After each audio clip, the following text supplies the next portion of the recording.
Excellencies, ladies and gentlemen, I'm delighted to welcome you to the EU side event on clean tech and energy cooperation in the Mediterranean. And I'm so pleased that we have a dignitary both from the north and the southern part of the Mediterranean to introduce this, because the Mediterranean, of course, in Latin is Mare Nostrum. It's our sea, and it's our sea seen from an EU perspective, but also from the perspective of the countries in North Africa.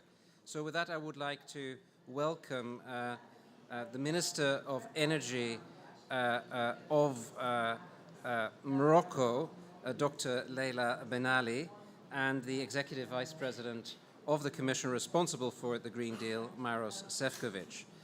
Now, Europe, North Africa, and the Middle East and the Gulf region have an unprecedented opportunity to create a new energy trading, renewable energy and manufacturing hub in the region, also focusing on the development of clean tech components.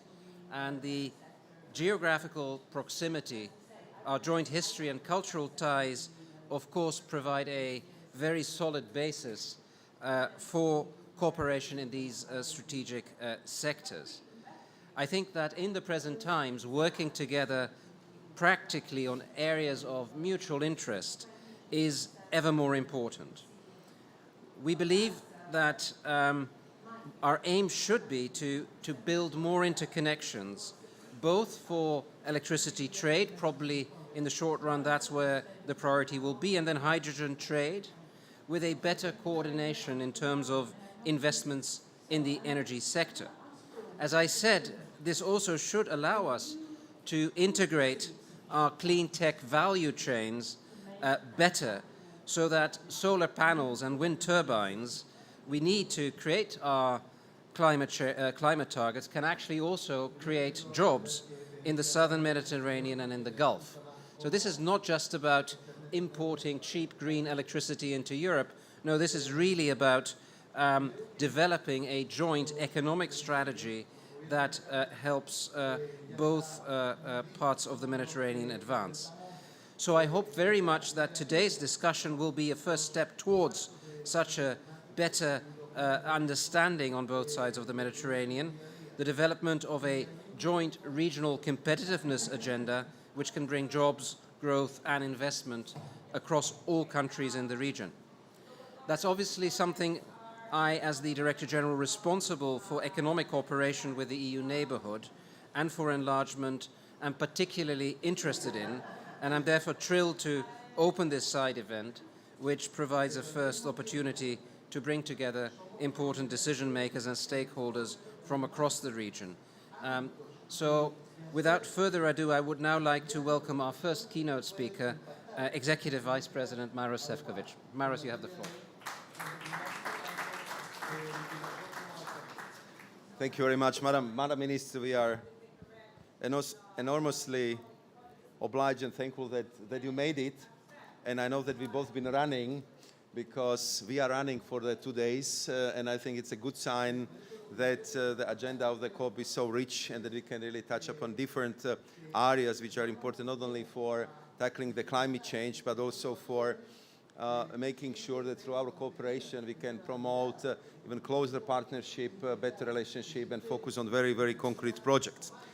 I will start by revealing to you a secret. The commissioners at the Commission are, of course, very important people, we believe so, but the Directors General, I would say, are coming in a very special category. So it's not secret anymore. So the Commissioner is the last one who didn't know, yeah? But the Director General for DG NEAR, Dite, Director General for Energy, I mean, I know how committed they are to this project, and the fact they are both here is really exceptional. And if you have a good Directors General and good program, usually you need the money, and therefore I'm glad that you have here Vice President of the EBRD, Jürgen Rinktering, because with him we did a lot of very good projects, and I have always to praise the EBRD for being the bank which is not only public, but it's very agile, it's very much on the ground, and really have this can-do attitude which I really, really appreciate. And coming to the topic of our discussion, we really believe that our cooperation on the clean tech cooperation can really help us to build in Mare Nostrum on the both sides of Mediterranean more prosperous, peaceful and more sustainable future. And of course, we know that to get it, you have to have not only right policy choices, the investment incentives, but first and foremost, innovative and technological solutions. And therefore, the cooperation in the field like renewable energy, hydrogen, energy storages are the topics which I discussed in every single meeting I attended since yesterday, because without breakthrough in these technologies, it will be very difficult to keep our planet below the overheat of 1.5 degrees Celsius as we aspire in EU to be climate neutral continent just in, 27 years. So therefore, we very much want to cooperate with you. We know you have a lot of sun, you have a lot of wind, and we are very close to each other, and you have very innovative sector. You have all the interest and political drive to be leader in this regard.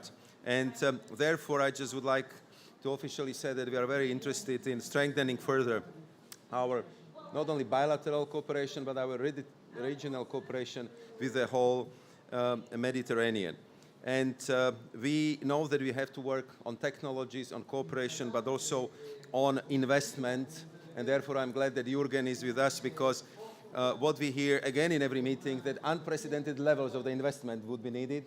And therefore, of course, we need to brainstorm together what we can do with multi-source financing, with leveraging, with guarantees, with the risking mechanism, so we can bring more private investment into developing of our economic strategies. And I think that through the projects like the EU-Morocco Green Partnership, which I can tell you that if you look at the other project of this type, this is clearly the deepest and most comprehensive sustainability-driven partnership which was concluded by the EU so far, and we are very happy that it was concluded with your country, because we found an excellent partner in Morocco. We are also very proud about the Memorandum of Understanding on renewable hydrogen with Egypt, where we see there is also a huge potential.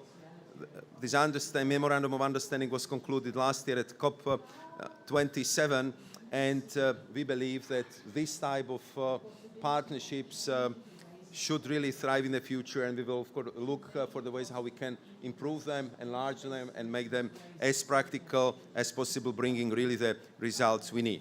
And of course, these endeavors are aligned with the European Union's Global Gateway objectives alongside the European Union Agenda for Mediterranean and its €7 billion economic investment plan, which I believe will help to bring the necessary investment in that regard. Last issue I would like to say, because very often you can compare the investments, you can compare the economic partnerships, but what I think is typical for Europeans, and I would like to reconfirm it also vis-à-vis the partnerships with Morocco and Egypt, we are doing utmost to work with our partners, to work with your government, to work with the national authorities, and to work on the projects where we do our utmost to create as much value added as possible in your country. Because we want to be partner, because we know that your prosperity would be our prosperity, and it would generate more cooperation, and it will be good for both of us. So therefore, I'm very happy that through all the host of events you've been attended here in Dubai, that we had this opportunity to kind of also optically reconfirm the interest which we have in making sure that our partnership is even more thriving in the future. Thank you very much, Madam Minister, and thank you all.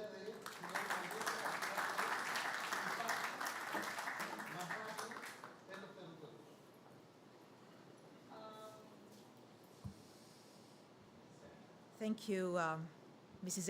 Executive Vice President, Mr. Director General, Mr. and Mrs. Director Generals, and of course, I fully agree that we already knew that the Director Generals in in the European Union are important. And it's true that we are very much thrilled to be working with our partners in the EU and the European institutions to really fast track not only the amount of investments that we have within the Moroccan energy transition system. As you know, we have to multiply the amount of annual investments by 3 in the renewable space and by 5 in the energy transition space just to cater for a business as usual program in Morocco. And in order to do so, we really have to ensure that all our partners are mobilized because like you, we don't want to be using taxpayer money to do so. We want to be using the private sector to help us in this energy transition journey. But getting back to the important question of regional cooperation and regional integration, I just want to be reminded of what European Union foreign affairs ministers told me once, that with optionality comes a lot of empowerment. And I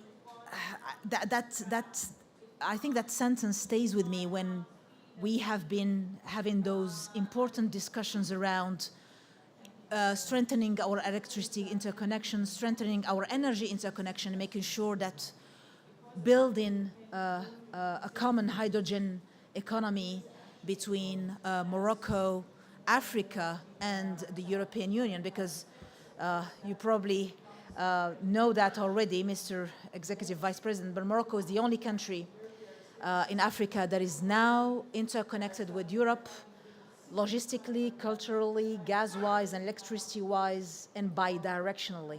And that's very important, that the fact that we are able to trade bidirectionally is very important, I think, for both our sides. And of course, we are organizing a soccer World Cup in 2030 between the two sides of the Mediterranean. So that obliges us actually to work seriously on all the infrastructure that has to be green as well. There has to be a lot of environmental aspects being covered in that organization.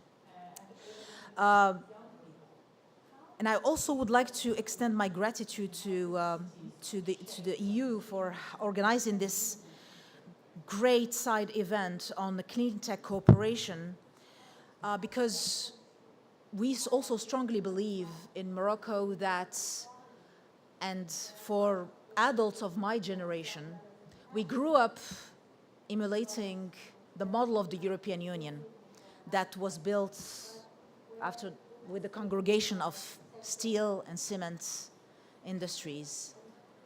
Today, with the accumulation of crises, well, climate, of course, health crisis, but also geopolitical crisis and financial and economic crisis, we think that multilateralism has to regain its credibility. And there's no more powerful message that we can bring to the table, no more powerful message than strengthening our cooperation, particularly in the clean tech space and particularly in the energy clean tech space. Because mind you, over the years, all of us, we woke up with this energy transition challenge, and we realized that we underinvested in grids, we all underinvested in storage, and we want to stimulate investments in renewable technologies, but we have also to deal with the intermittency of those technologies. So consolidating and integrating our markets is also very important to tackle, beyond the traditional story of Morocco having that exceptional wind and solar resources. I think what is more important is the amount of investments that we are bringing into the grids, into connecting, for example, the southern part of the country to the northern part of the country, and then to the 1,500 megawatts of electricity connections that we have with Spain.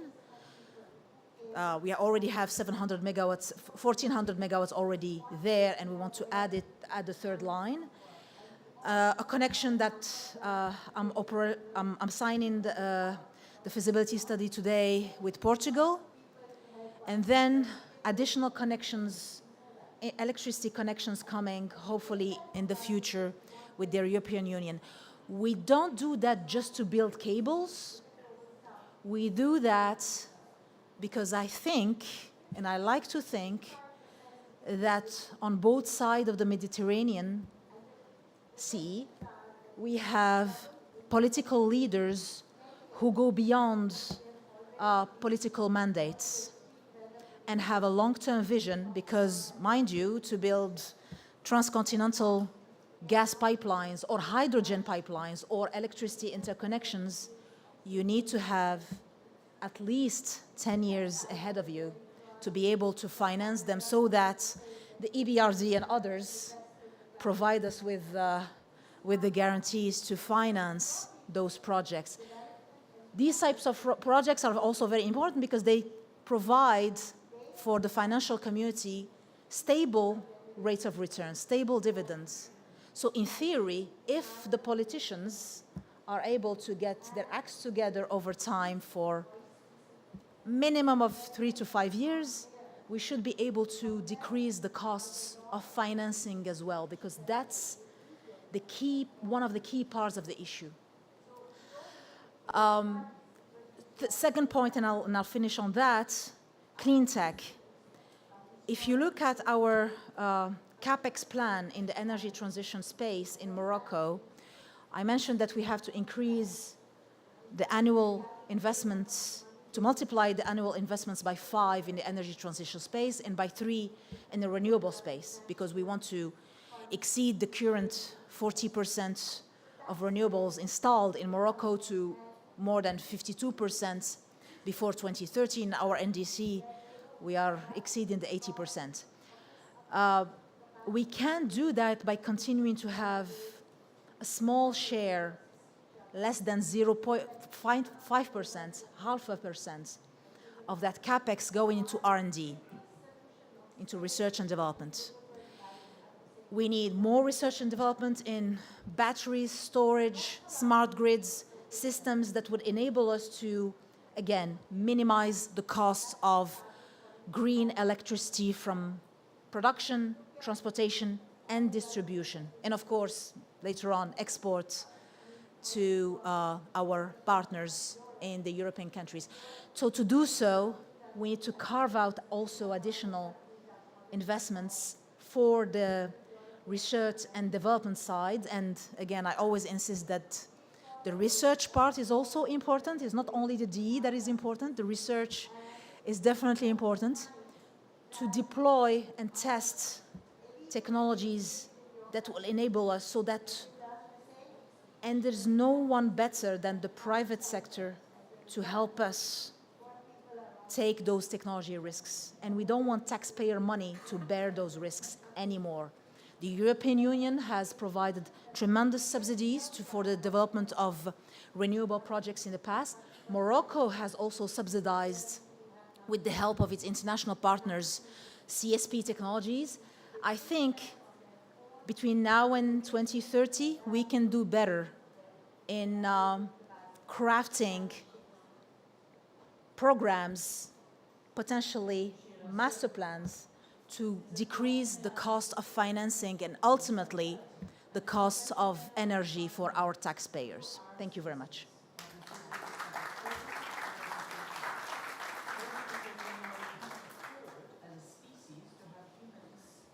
Dear Minister, dear Executive Vice President, thank you very much for those very inspirational speeches and for setting out this long-term perspective, very convergent, which inspires in the Director Generals who, unlike our Vice President says, simply follow the political guidance and are great implementers.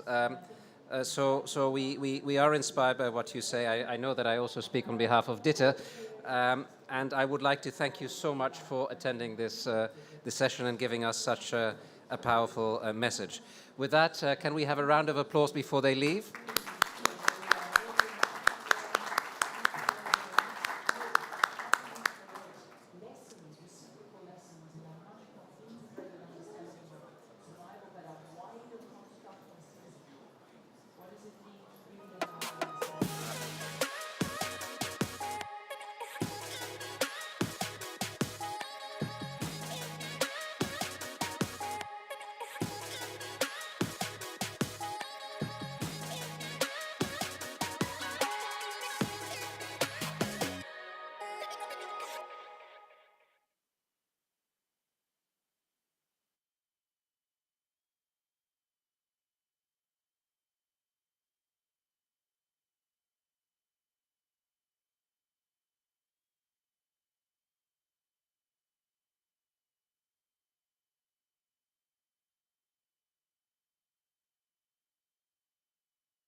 It works? Yeah.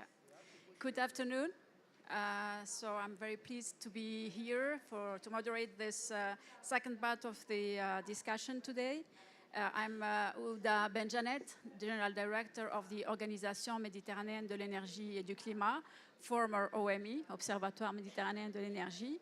So we now will discuss about this importance of clean tech in the Mediterranean, and let me just say very quickly how important is clean tech development to the Mediterranean region if we want to go to decarbonize the region, which is a must.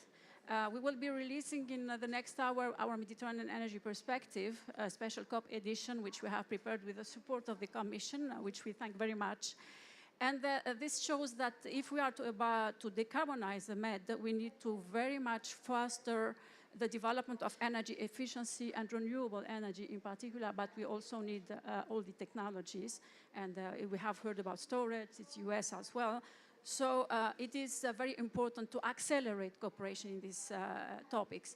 We need, of course, policies, we need regulation, and we need to finance all these issues, and I'm very pleased to hear to hear in this afternoon how we are getting there. So I allowed just a small change, and I would ask my colleagues to accept a small change in the agenda, because we have Dita Juul Jorgensen, the Director General for Energy. We've heard that very busy people, so she's very busy, and if we want to hear from her, we need to give her the floor before other colleagues. So I do apologize, and thank you for your understanding. So, Dieter, could you tell us how are European Union policies making an impact on clean tech market developments, and your thoughts for our region as well? Yes, I would be delighted to do that. Thank you very much for the invitation, and thank you for the flexibility in your program. My apologies for that. The reason I'm running is that we are launching with our president this afternoon the global pledge for a tripling of renewables and a doubling of energy efficiency by 2030, with a view to phasing out fossil fuel and fossil energy. And I think that's a very nice entry point into the answer to your question and into the event here today, because that's what it's about. It's about more renewables, it's about energy efficiency, it's about deploying clean technology in the most efficient and best possible way across the Mediterranean, building stronger cooperation and partnerships, including partnerships with the private sector, to accelerate that transition and to make that happen.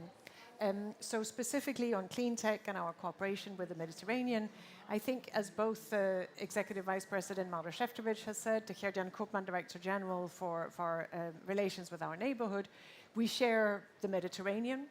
In addition to that, we share the wind and the sun. We share a number of energy interconnectors that go across the Mediterranean.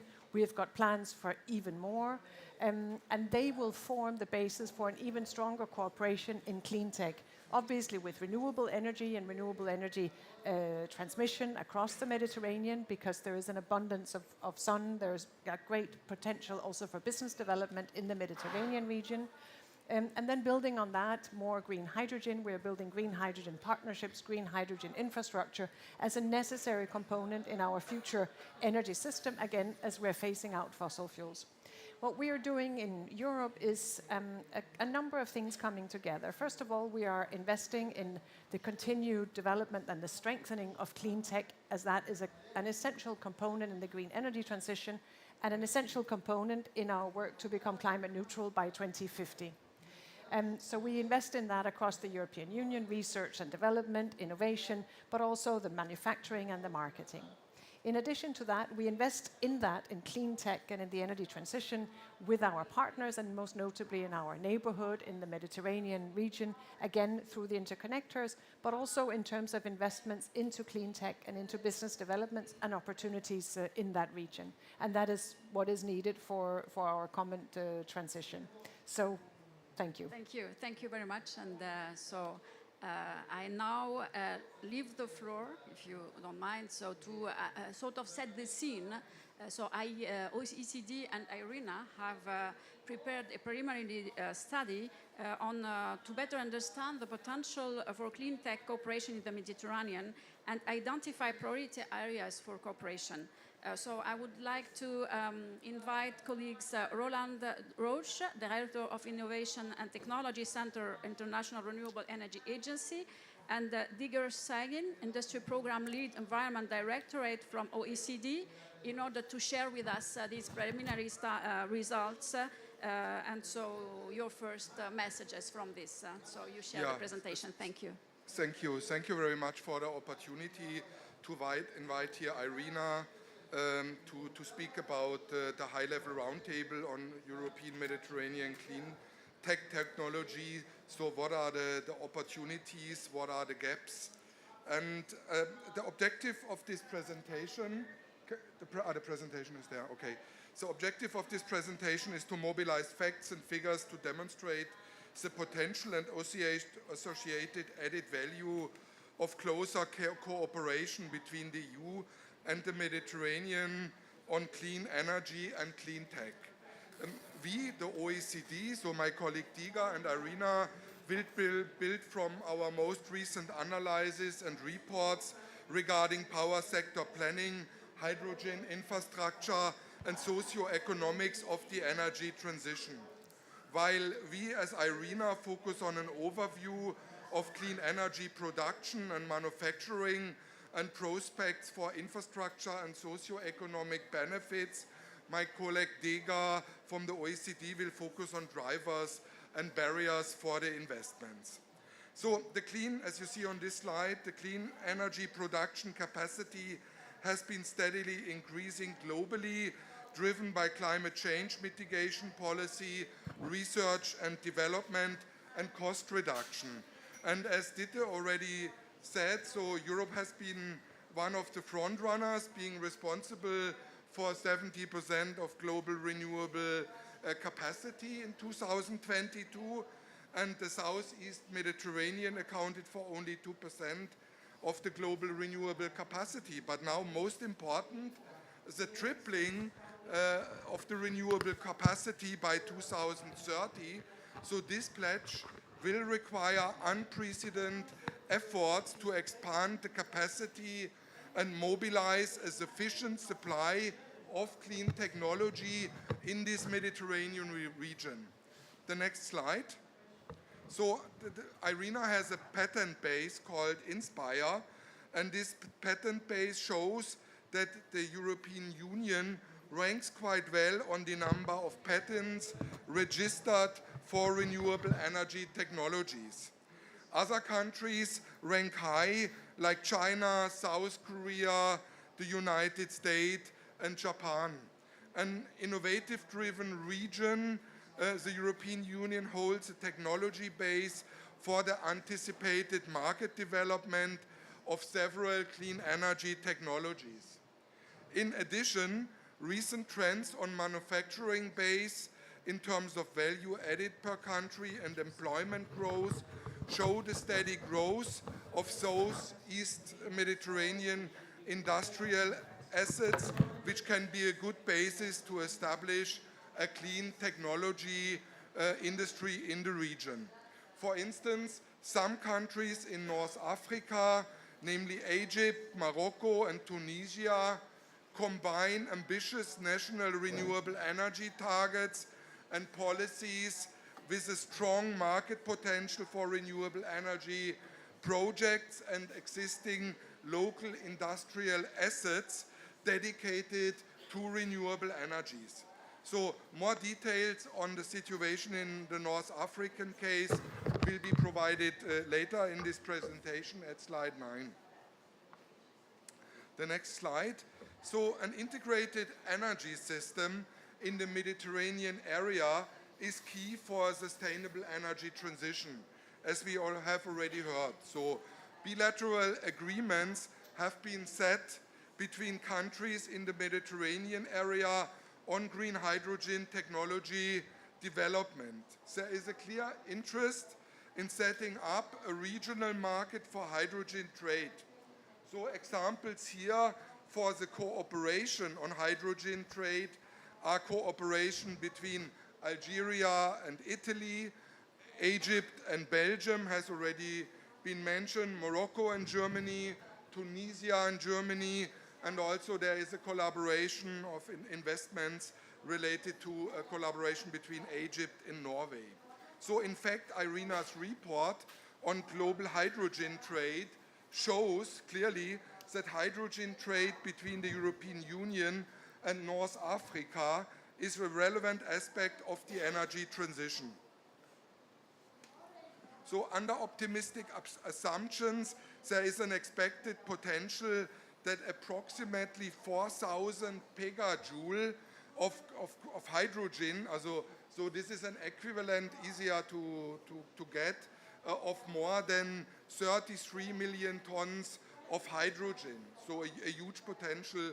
It's, let's say, higher as the current plans of the European Union for 2030. So this amount of 32 million tons of hydrogen will be traded between these both regions by 2015. Given this prospect, collaboration could be further strengthened considering project clean energy production needs. The next slide. Another important aspect of the energy system integration is a reliable power transmission.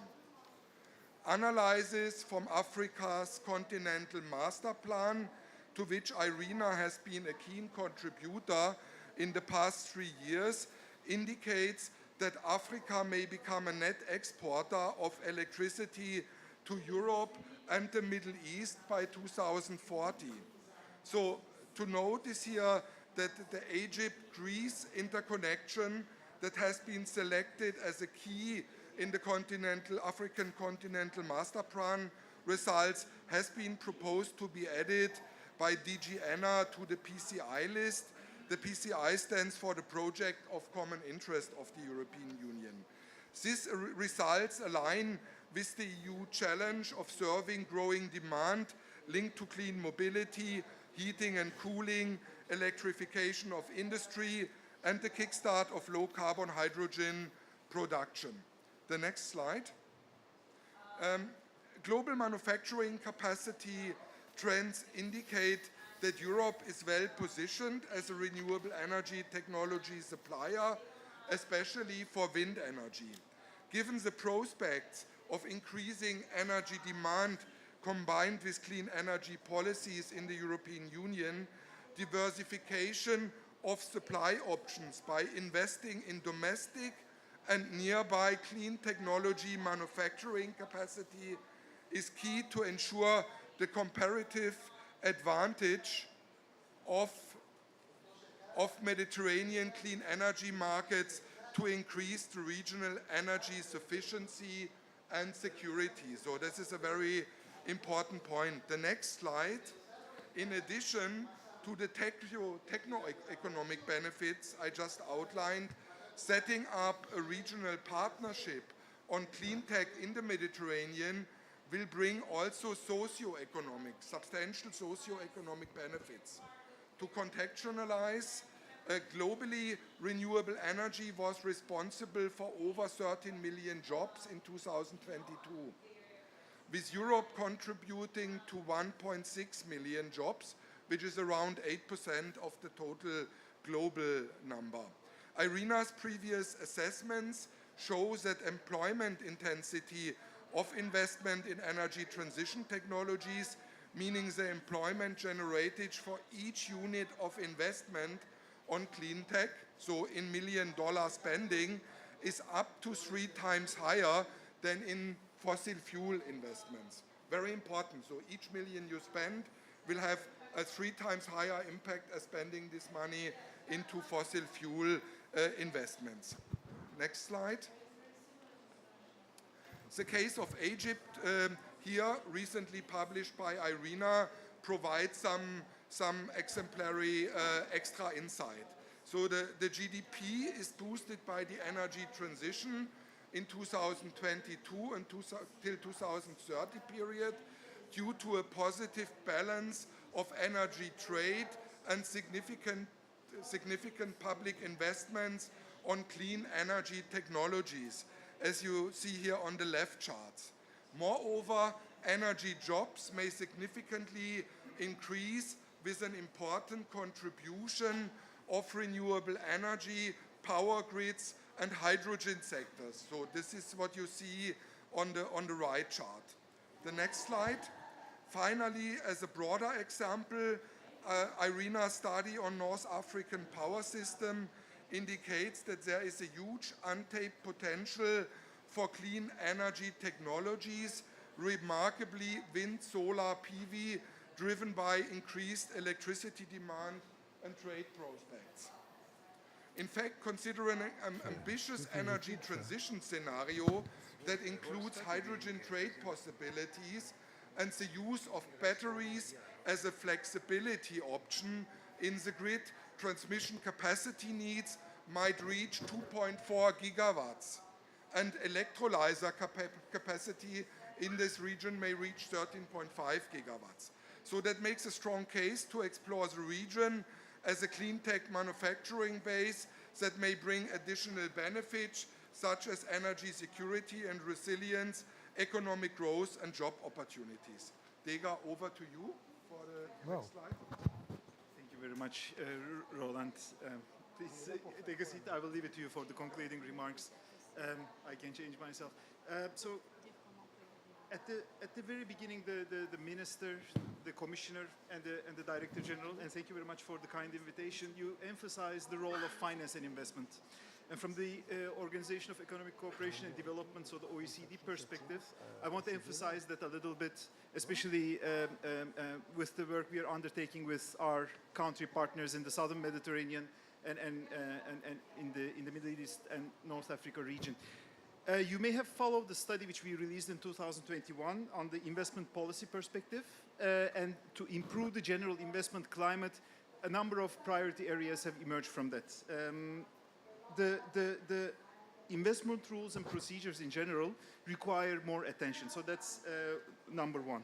Another one is there's a lot of reforms ongoing, and to advance on those, especially for competition and private sector development, is another one. Targeting investment policies and promotion to better serve sustainable development goals. I think we hear that also in many other events these days. And finally, on the good governance and coordination. So I just want to set the scene with that and take you through two slides which provide some insights on a newly study which we released as the OECD and the World Bank on hydrogen financing.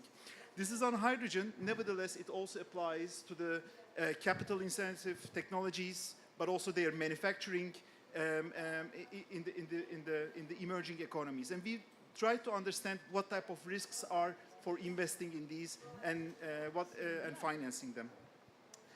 Two things we look at to overcome these risks. I'll elaborate on them very briefly. How the enabling investment conditions can be approved, and also how the different financing instruments can be developed. So these are the two areas, and with the objective of private sector, private capital development. We interviewed about 40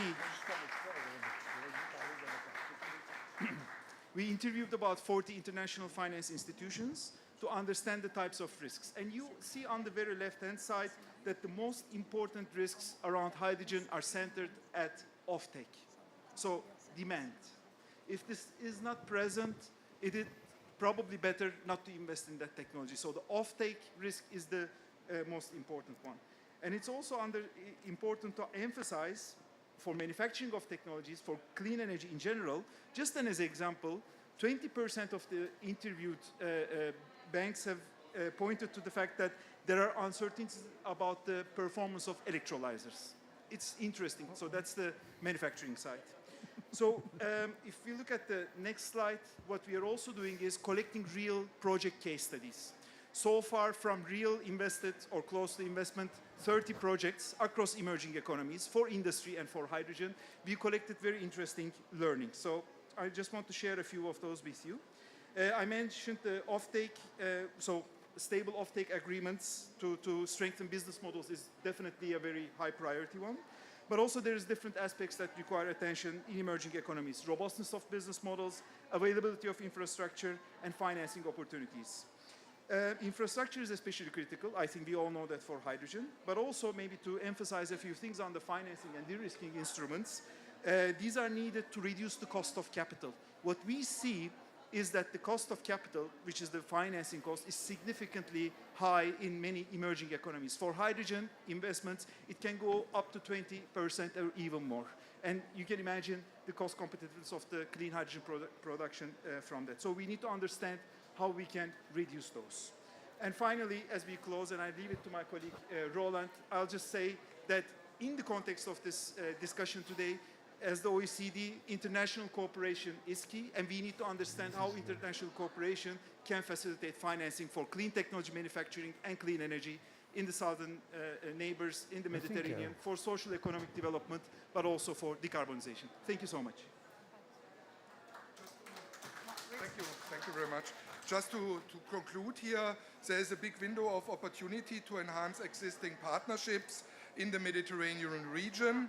In the light of climate mitigation efforts and policy targets, current level of action is not enough to create a robust and clean tech base to meet 2030 supply in the Mediterranean. International cooperation will be critical to facilitate financing of the clean energy, technology, development and trade in the region. Thank you very much for the opportunity. Thank you very much. So sorry, I'm really running out of time, so I am very glad that you are still here with us. And very quickly, I'd like to have your thoughts, because technology, clean tech is important, and how you will help this happening in the region. So I'll start with His Excellency Ambassador Nasser Kemal, with UFM, that can play an important role on how to foster cooperation in order to reach this clean tech in the region. So how UFM can help that. I don't know what to add. I mean, the political dimension has been presented quite well by the Minister and the Vice President, and the technical dimension was presented by the OECD and IRENA. So there is little I can say, I have to say. Well, let me say two things first. We talk about the EU looking southward in terms of the Southern Mediterranean being a provider of clean energy based on clean tech, of course. You are an expert in renewable. We're talking sun, wind, and with that comes green hydrogen and others. But when I look also at the strategic orientation of the EU, I see there is a keen interest in preserving the EU energy independence. And I understand there is the Ukrainian-Russian trauma and the need for Europe to feel secure within its own border. But I would like to encourage Europe to look further southward for two reasons. One is that in terms of potential, studies are pointing that the Southern Mediterranean region is capable of producing at least all Europe today's consumption of electricity based on renewable. Number two, the neighborhood policy and the whole philosophy of regional economic integration and dealing with the underlying political instability, migration, job creation, unemployment, all of this has to be seen within the prism of this huge potential that renewable, and especially hydrogen, wind and solar, could bring into that equation in terms of economic growth, job creation, and also dealing with the push and the lack of job opportunity in the market. And also, for Europe to reach its goal of neutrality by 2030 and zero emission by 2050, I'm not very sure it can be done without importing some clean energy from their neighborhood, be it south or east.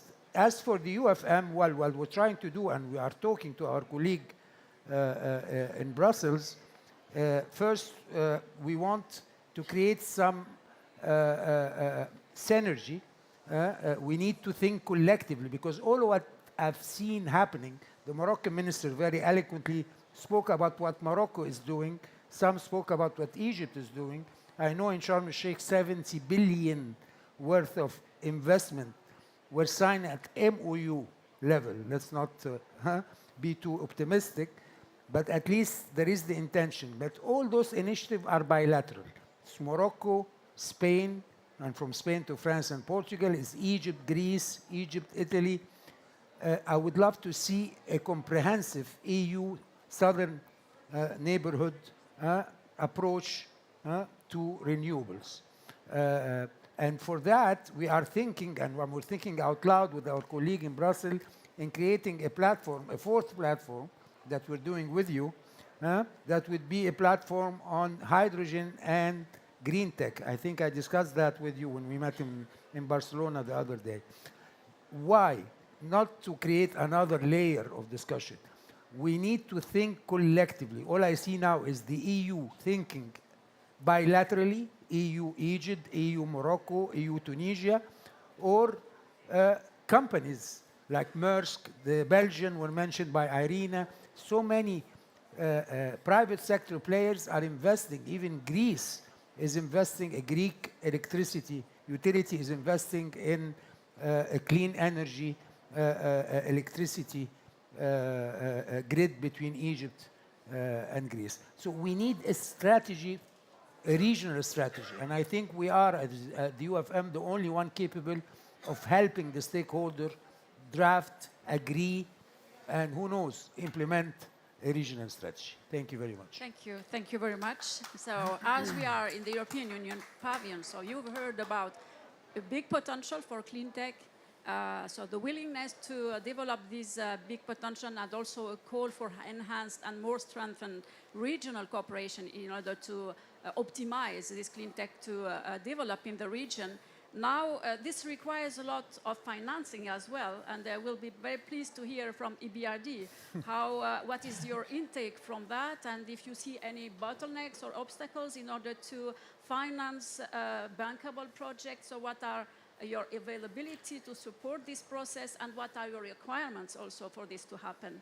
So I'm pleased to give the floor to Heike Hartmark, Managing Director from CMED, Southern and Eastern from EBRD. No, thank you so much. And yes, financing is a key ingredient and component in fast-tracking and accelerating really the green transition. But maybe I just want to also follow up what His Excellency has said. I just want to state, I mean, really the Southern and Eastern Mediterranean, they are a green energy superpower. So this is really the region where energy can be green molecules and green electrons can be generated at a cost efficiency that we don't see really anywhere else. And so financing is a key ingredient, but I think what we as EBRD see, we really need to bring all of the partners in to both push the governments to set the right signals, as well as putting financing into both energy generation, energy transmission, and also, of course, policy dialogue to help the innovation in the energy transmission and the clean tech field. And maybe I just want to leave you with one metaphor, one example. Okay, so I apologize, I'm German. So I like cars. But just I wanted to tell you, like, if you look at an electric car and you think about accelerating clean tech cooperation, you think about an electric car. Yes, it's important, you know, that you have it charged. So the liquidity is important. You need to have debt liquidity. You need to have equity liquidity. So it is important to have financing, but you also need the battery life. So how can you store this financing? So what terms, what tenor? You need to have patience. You need to have risk. But then if your streets are really, really bumpy and your car has lots of accidents, what are you going to do? So it's really important that the transmission of these green technology in particular, so transmission line, distribution, this is something that everyone needs to invest with the public sector. Then, of course, you sometimes have an accident, you have a bump in the road, you need an airbag. If you don't have an airbag, so you don't have a right risk climate insurance mitigation mechanism, no one is going to invest in a fast car. No one is going to invest in technology moving further ahead. And then you need regulation to actually incentivize everyone to stay on the road, and even in some countries to stay on one side of the road. I mean, I live in Cairo, so that's sort of a bit of a flexible. You're right, I know. So it is important about the rules. It's important about the rules of the technology. We talked a lot about green hydrogen. CBAM is really important. Regulation coming from the off-takers to incentivize the rules in a country and incentivize the cars driving, you know, safely and securely fast towards their destination. So maybe to say, as EBRD, we're trying to support all parts of the car, not just the liquidity that goes into it to drive fast, so the debt, but also to help with structuring it away so that if there are accidents, everyone is safe and mitigated, but also that we help with the rules, with government setting the rules for the roads, but also setting the rules in terms of accidents and how to repair them. So I think all of these elements need to come together because we want to innovate and we actually want to move really much faster. We want to get to the 2.4 trillion of investments. We want to get to, you know, the net zero investments going forward. So I think all of this has to come together, and I think we hope that EBRD is a partner to look at all of these, even on Egyptian roads. Thank you. Thank you very much. So let's move faster and in a secure way in order to reach the target. So it's a collective effort indeed. And all this cannot happen if we have all the money, that's fine. But if we don't have industry and technology, so nothing will happen. And that is why we all need to work together. And so I'm very pleased now to give the floor to Werner. I hope that I pronounced it very well. Werner Pönigwa, CEO, ThyssenKrupp Nucera. So from the industry point of view, you will tell us, so you are leading a provider of electrolyzers technologies for green hydrogen. So green hydrogen is a promising for the region. And so let us, would like to know from you, how do you assess potential for the Mediterranean to become a hub for electrolyzers manufacturing and clean hydrogen production, and whatever message also you wish to give to us in order to reach the point in a most rapid and safer way. Thank you. So you know, to start with, I believe that the potential that we would look at in the Mediterranean is huge. Is huge. Why is it huge? Because, of course, you know, I've described what is also required actually to keep a car on the road and, you know, make sure that it can travel safe forth and back. But this is exactly what we need to look at. We need to look at energy systems not any longer in isolations, right? This holds true actually not only for electricity, but when we talk about a renewable energy system, there's obviously also other energy vectors that start to play a major role. One of them is green hydrogen, of course. Without green hydrogen, it is impossible to reach net zero. But also green hydrogen cannot looked at in isolation, because how are you producing green hydrogen? You produce it by using green electrons, renewable electricity to split water into hydrogen and oxygen. So, of course, renewable energy at affordable, at low cost is an important vector to also produce green hydrogen at affordable cost. And at the end, basically, this is what we have to achieve with a sustainable energy system. Affordability, accessibility, and also availability, right? These are the three factors. If we get them right, jointly, I believe this is a very, very powerful, literally powerful system that we can generate here. And just a few words about those three factors. When it comes to availability, and I was not 100% agreeing with what we've heard today about the performance of electrolyzers. But in general, of course, you know, we need to look at large-scale systems. The times of actually, you know, we are dealing and implementing smaller megawatt electrolyzer systems, they must be over now, because they will never achieve cost-competitive production of hydrogen. We need to deploy gigawatt systems, high megawatt gigawatt systems right now. If you do that, then of course you need also reliable systems, robust systems. Europe has developed electrolyzers now since more than 50 years. This is a mature technology. Of course, there's other technologies which might not be that mature. The European electrolyzer community and manufacturers have done a tremendous job in development and research over many, many years actually to make them a mature, robust and reliable system. This is what exactly we would need actually in such a cooperation, of course, yeah, to get high availability. Just another aspect on the accessibility. I also believe that it might not be good enough to think about, you know, laying power cables from A to B. or thinking about pipelines of hydrogen, we need also to think about the broader scope of molecules. It's more than just hydrogen. Hydrogen can be converted to ammonia. Hydrogen can be converted to sustainable aviation fuels. So further molecules, and all of them basically can be produced on both sides actually of the Mediterranean Sea, of course, right?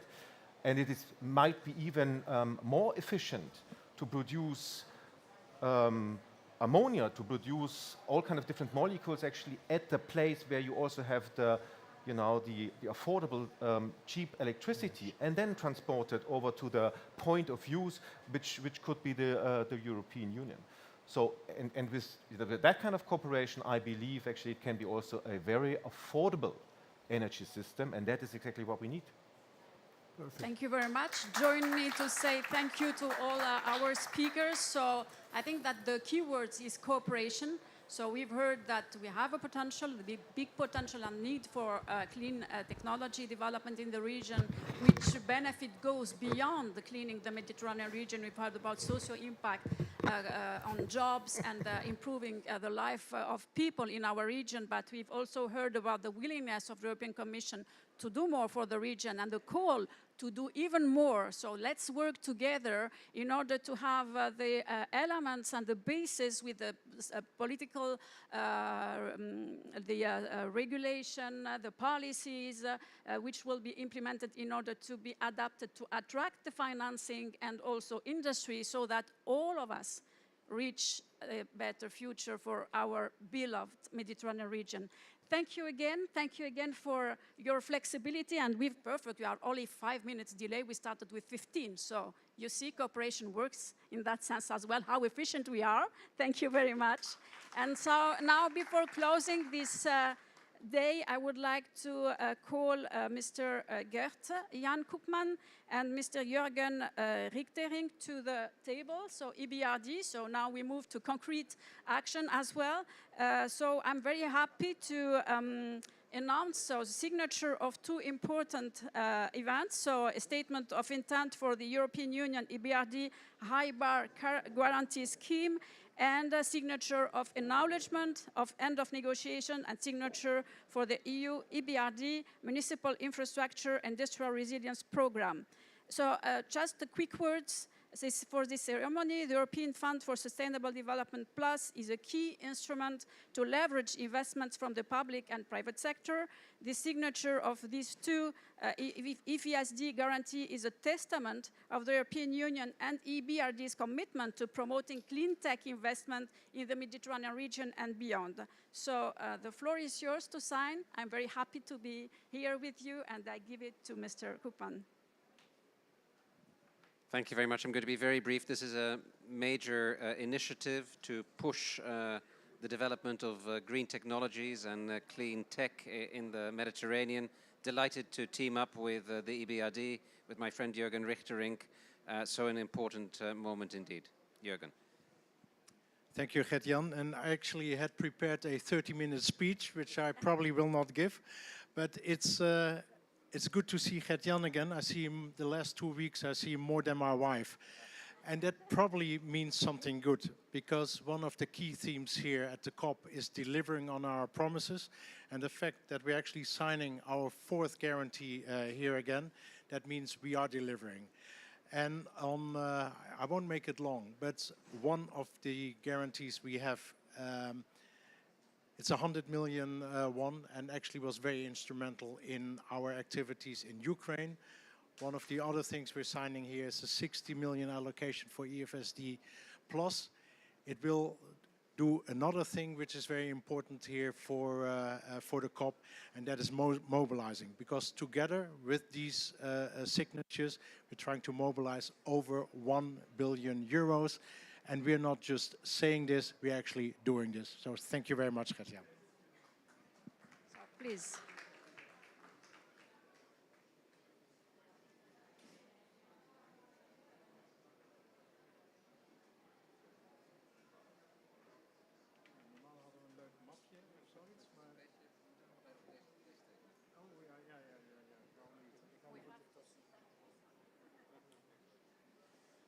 It's more important that he signs. Yeah. You have this part, that's more important. Congratulations.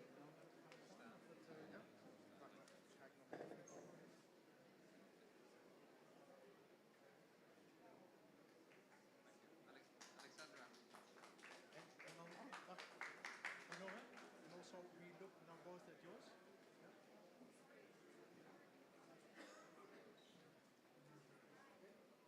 Our hands are getting wet. Thank you so much.